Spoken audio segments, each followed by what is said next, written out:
See this unauthorized parking sign? I don't advise this, but I pretty much ignored it because it's an all-night diner. And mostly the employees in there ignore the heck out of you as long as you only stay one night and leave in the morning. So, I stayed here in this Denny's parking lot. No problem. Slept fine. Woke up when I felt like it. Didn't even rush to do it. So, it's the next day. I am in Ukaih. I don't even know. Ukaih. I don't know.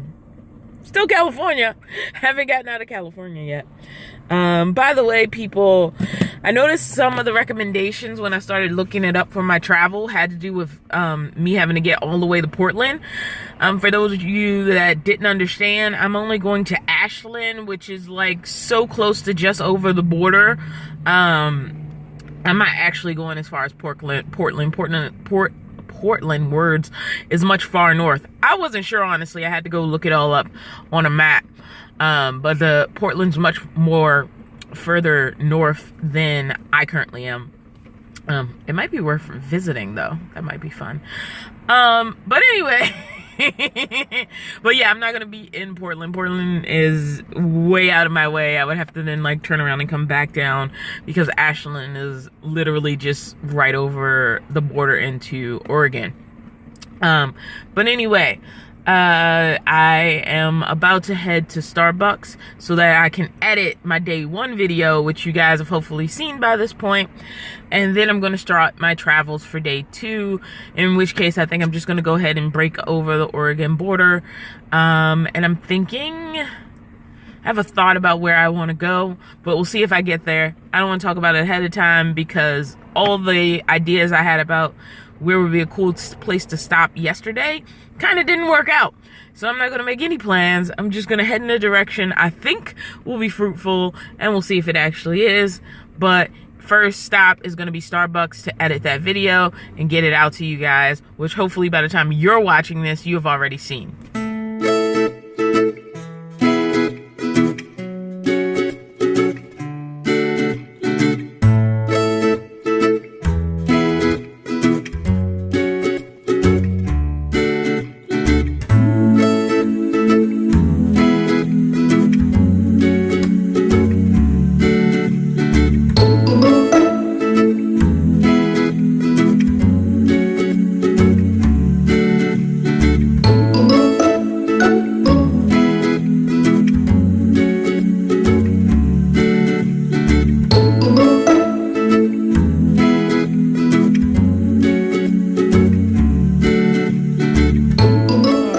My tablet is now uploading to YouTube. I hope you can see it.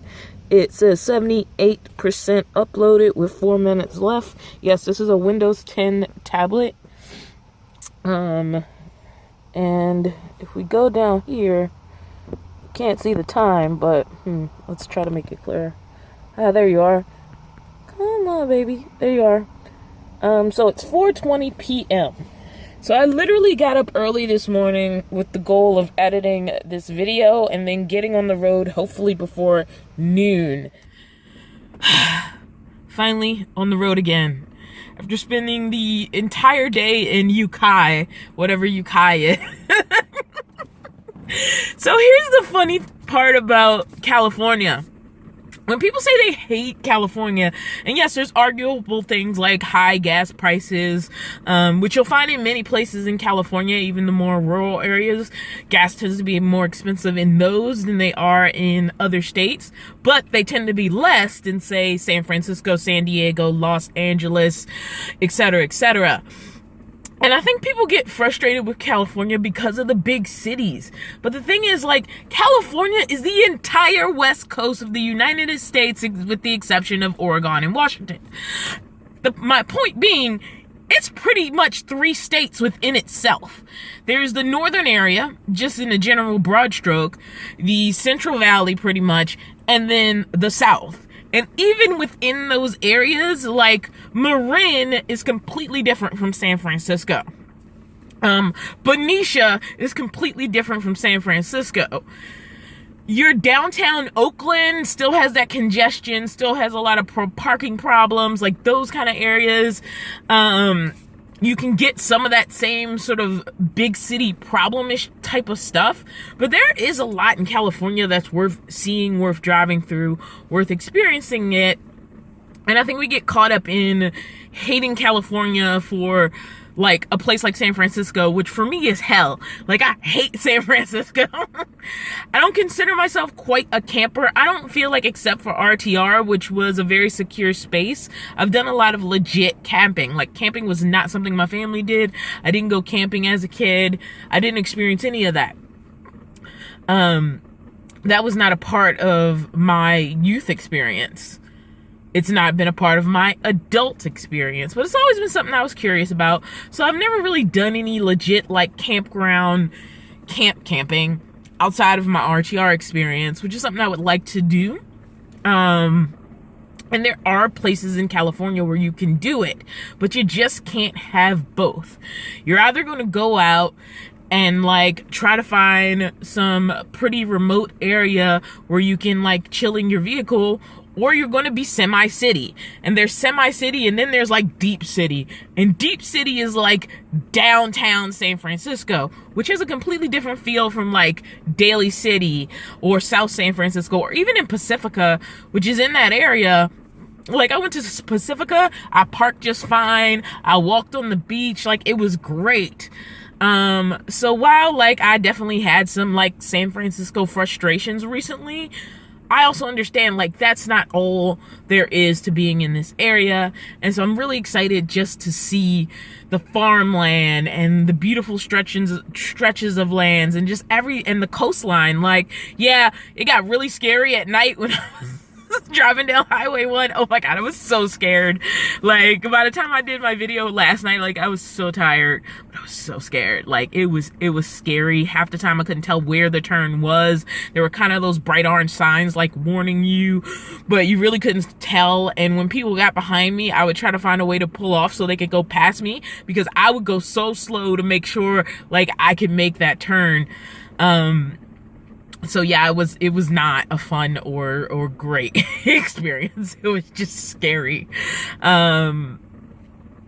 But yeah, I don't think I have anything else to say about that. I need to get on the road. I need to get driving. I cannot believe I spent my whole day here in Ukaih. I parked in the Denny's last night. I've been in the Burger King for like half the day, just because I didn't want to stay in the Starbucks parking lot all day. Because I went to Starbucks first. I was just trying to get an editor up and running in Starbucks, and that completely failed. And then I moved on back to the van, because the tablet was dying. The laptop, which is the Chromebook, which I haven't had a legit laptop in a while. So I have this tablet with an attachable keyboard, and then I have my Chromebook. My Chromebook's dead. And so I was trying to transition to a way to use my tablet because I wanted something large. I hate editing on like a little tiny phone screen. I hate it.